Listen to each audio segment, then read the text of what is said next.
Some fired up members of the Democratic on the House Oversight Committee are speaking now after listening to Attorney General Bondi talking about the Epstein files. Let's listen in.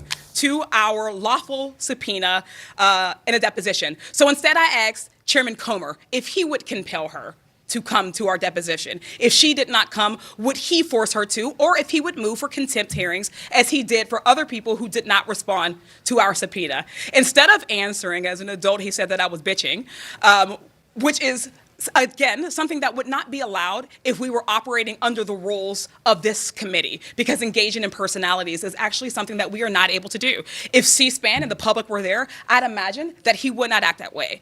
Neither here nor there, we expected AG Bondi to be adversarial. We expected her to be confrontational.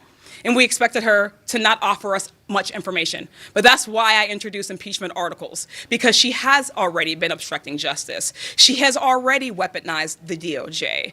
She has already ended investigations into Trump and his allies. She has used this role essentially as one to help the president. She does not answer to the president. The DOJ does not have the right or the privilege of withholding information from an active investigation, ignoring the laws of our land, which the Epstein Transparency Act is, with our subpoena from last July is.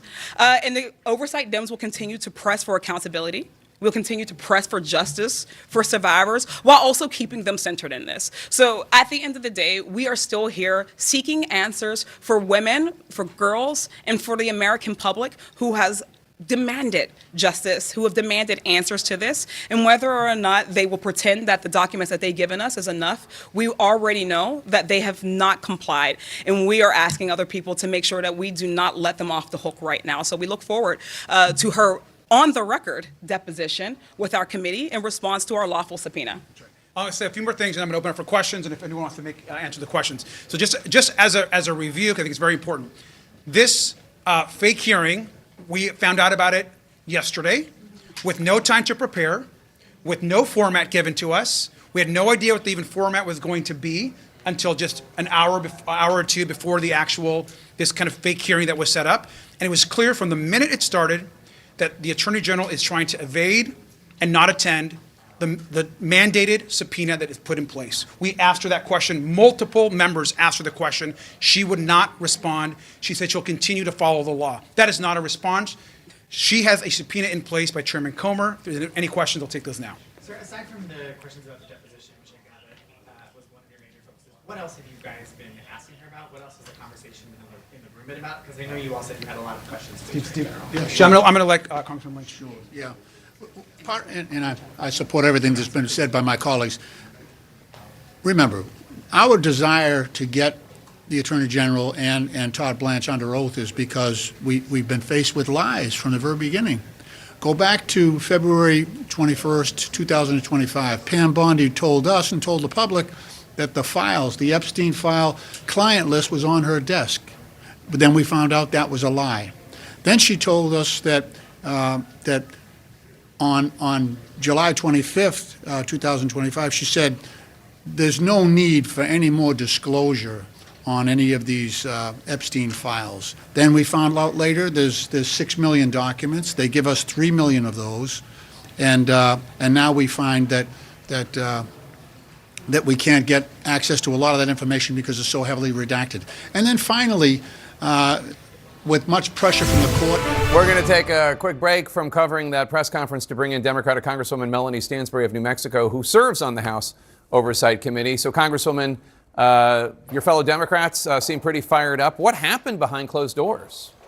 Yeah, well, I just walked out of the briefing room, and what is absolutely clear is that Pam Bondi has no intention of complying with the law and the subpoena that we have issued for her to be deposed under oath in front of the committee. In fact, what appears to have happened is that she and Todd Blanche volunteered to come brief the committee, and so we walked in today ready to hear information that they would provide to us about what's going on with the Epstein File Transparency Act.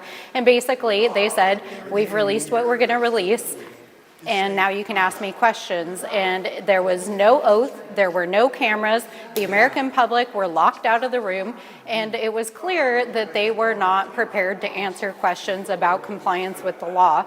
And so ultimately, after Chairman Comer insulted Summer Lee, who is the lead in many ways on the subpoena, both of Pam Bondi and the subpoena of the Epstein files, and basically was extraordinarily disrespectful towards her.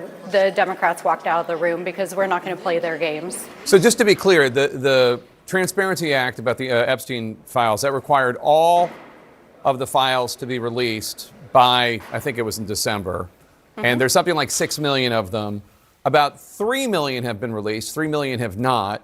Of the 3 million that were released, the only thing that was supposed to be redacted was the names and identifying information of survivors. But it is clear that a lot of stuff that was redacted that wasn't pertaining to the survivors was pertaining to the potential perpetrators, and survivor information was actually accidentally included. So they are not in compliance with the law, according to, as I understand the law. Is that right? Absolutely. And not only are they not in compliance with the Epstein Files Transparency Act, they are not in compliance with a subpoena of the Epstein files. In fact, it's important to remember that going all the way back to August 5th, we subpoenaed the full unredacted Epstein files, and the administration has not even attempted to comply with that subpoena. And part of why we launched a bipartisan effort to change the law to force them through the Epstein File Transparency Act to comply with our subpoena is because they were not complying to begin with. Then they missed the deadline, the over-redacted, and Todd Blanche himself said today that basically they've released everything they're going to release. Well, that is not compliance with the law. In addition to that, I think what we were all shocked by today is that Pam Bondi was asked multiple times by my colleagues if she would comply with the subpoena for her own deposition under oath, and she refused to answer yes. So I think we can say very squarely that the cover-up continues. So, Congresswoman, I believe we're here today because I think it was 4 or 5 Republicans on the Oversight Committee joined with all the Democrats to force Pam Bondi to come before the committee. Do the Republicans on the committee who joined you for that, are they with you in terms of the outrage you're obviously feeling about the fact that Bondi is not sitting for a deposition, and also the fact that the administration is not complying with the Epstein Transparency Act? Well, I'll note that the subpoena for Pam Bondi to appear under oath was actually issued by Nancy Mace, who is a Republican from South Carolina. I did not see her in the room this afternoon. I don't know why, but I think it was clear that our colleagues across the aisle were running interference for Pam Bondi and Todd Blanche, asking them leading questions. And like I said, it was set up like a sham hearing, not a briefing. They did not come in with any new information. They did not provide any sworn statements. And it appeared that our colleagues were basically trying to say, hey, look, they showed up. And we are not going to accept that as compliance with the law, because the law is clear. We have subpoenaed them, we have subpoenaed the files, and we have passed a bipartisan Transparency Act, which the president signed himself, and they have not complied with the law. How do you reconcile that, before you go, how do you reconcile the fact that Republicans overwhelmingly voted for the Transparency Act? The Senate voted for it, I think, on a voice vote, meaning everybody voted for it, everybody agreed. And the president signed it into law. They all made this public display of supporting this transparency, but they're not doing it. How do you reconcile that? Right. Well, I mean, my question is, how do they reconcile their own beliefs, their own values, their own morals, and their own politics with what the American people are demanding, including their oaths of office, which is that they follow the law themselves?